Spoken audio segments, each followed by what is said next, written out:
So when it comes to different depths that we use here, we go through our ABCs. Here we start with A depth, which stands for aggressive.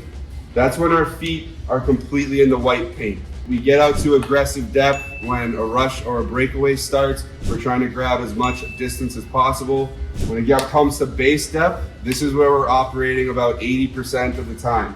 Whenever we're following a puck, moving in the zone, moving to new angles without a shooting threat, we want to try to stay around the crown of our crease, either our heels, toes, touching the red paint or just below, constantly taking away space. When it comes to conservative depth, this is where a lot of bigger goalies can find a home. Goalies like Connor Hellebuck or Corey Schneider back in the day, hovering around conservative depth and then filling the lane afterwards with what we call smart depth. When you're talking about transitioning from B to C, we operate from base depth, and then if we're facing a shooting threat that crosses our center line, as goaltenders, we always give up depth to get angle.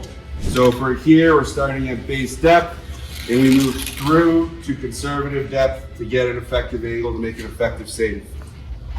Finally, we got defensive depth. At defensive depth, this is pretty niche here.